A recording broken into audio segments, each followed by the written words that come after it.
She pulled up in a sleek black SUV, stepping out in quiet confidence, heels clicking, eyes scanning the lot. To them, she looked like just another customer. But what they didn't know was that she already owned everything they were standing on. It was an ordinary morning at the suburban car dealership, phones ringing, conversations buzzing, and salesmen hovering near their glossy inventory. The showroom gleamed under the lights, reflecting polished chrome and inflated confidence. Then, the glass doors slid open, and in walked a well-dressed black woman. Her stride was steady, her gaze precise. She moved with the calm certainty of someone who knew exactly what she was looking for. She paused near a matte black sports sedan, lightly running her fingers along the contour of the hood. A junior salesman spotted her and took a step forward, ready to offer assistance. Before he could speak, a sharp voice sliced through the air. "Don't bother," the manager said, cutting him off with a glance. He adjusted his blazer and walked toward her, wearing a half-smile that didn't reach his eyes. "Can I help you with something?" he asked, tone heavy with suspicion. "I'm just browsing," she replied politely. "This isn't a rental lot," he said, chuckling under his breath. "These cars aren't for casual walk-ins. They're high-end vehicles. Maybe something from our pre-owned section might be more approachable?" She tilted her head slightly, unfazed. "Actually, I'm interested in how your inventory is turning over this quarter.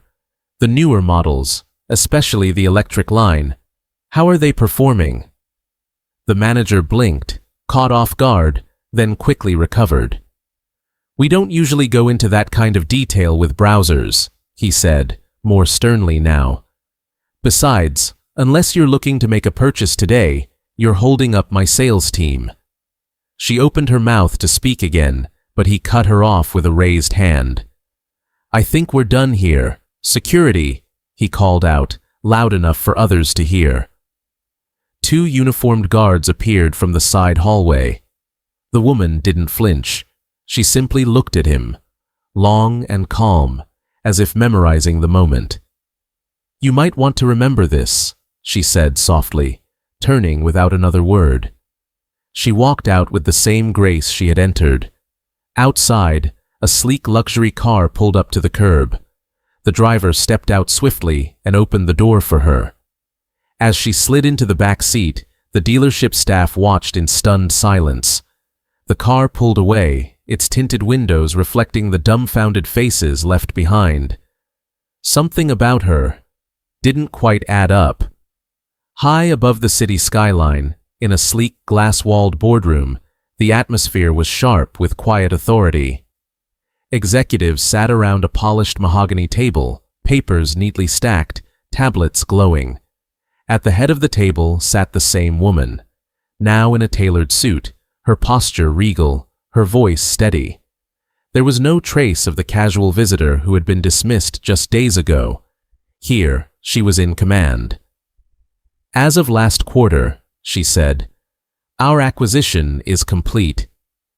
I now hold majority ownership of the entire dealership group." A ripple of nods moved through the room, respectful, a little cautious. She continued, "With that, we're initiating a full structural review. Operations, management, and most importantly, culture." One of the older board members leaned forward. "Any specific concerns?" She tapped her fingers against the table once, then flipped open a leather folder. "There's a location, suburban, mid-level performance. But that's not what caught my attention. There's something else, a tone, a culture problem." There was a pause, the air tightening. "How do you know this?" another executive asked. "I paid a visit last week," she said simply, eyes scanning the room. "As a customer, or at least I tried to be." Murmurs spread, confused at first, then unsettled. She allowed the silence to stretch. "No one knew who I was. I didn't correct them. I wanted to see how guests were treated when no one's watching. What I saw told me everything I needed to know." The board exchanged looks, some defensive, some embarrassed.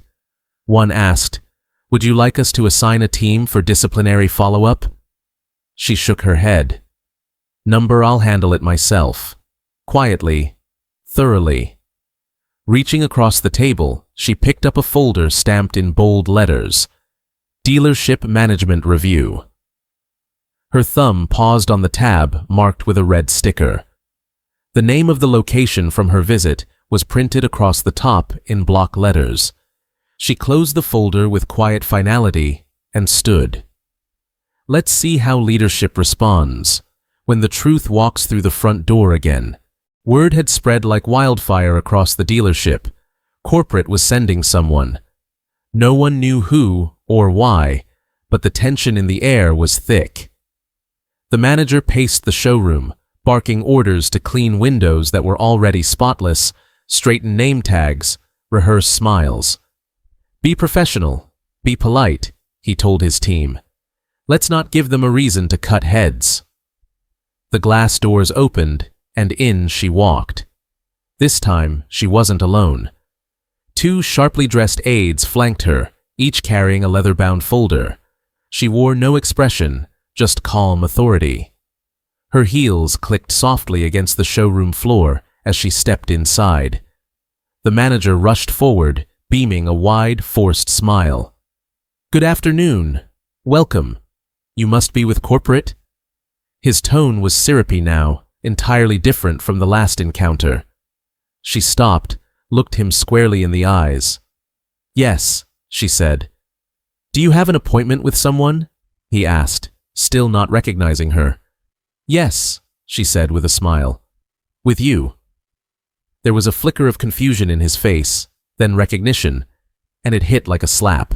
His grin faded. "Oh, look, I think there's been a misunderstanding." She raised a hand, silencing him.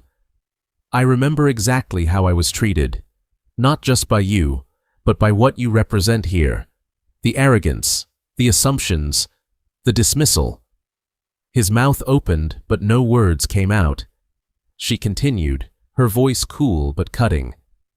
"You violated corporate inclusion policy sections 3.1 and 5.4. You misjudged a guest based on appearance. You interfered with a potential sale, refused to answer questions, and called security on someone asking about performance metrics. In case you forgot, we track all that." The staff stood frozen, watching the scene unfold with wide eyes. A few exchanged glances, now realizing who she was. She turned to the others. "This isn't just about one manager. It's about culture. The tone set from the top.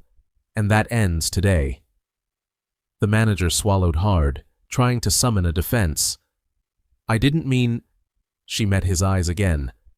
"Intentions don't excuse patterns. And now that I own this company, patterns like yours get exposed." He took a step back, stunned, silent. She stepped closer. "You're being evaluated, not just as a manager, but as a person." His face fell. The room remained still, the weight of her words sinking in with every breath. The staff gathered in the main showroom, the atmosphere quiet, unsure. The usual buzz of sales talk was gone, replaced by a hum of anticipation and nerves. At the center stood the new owner, poised in front of them, her presence no longer questioned, but deeply felt. She looked around the room, her voice calm and steady as she began. "I came here recently," she said, "not as your employer, but as a stranger. I walked through these doors to see how people are treated when no one's watching. What I experienced wasn't just about me. It was about the assumptions we make, the quiet dismissals, the things we allow to pass as normal." No names were mentioned, but everyone knew. The message was clear, and it hung in the air like truth too long ignored. She continued, "That ends today. Starting now, this dealership, every dealership in this network, will operate under a new standard.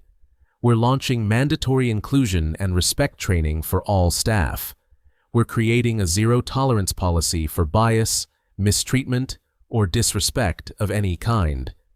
And we're beginning outreach initiatives with our local communities because we don't just sell cars, we serve people." There was a pause, then light applause. Some clapped with hope, others with guilt, most with quiet understanding.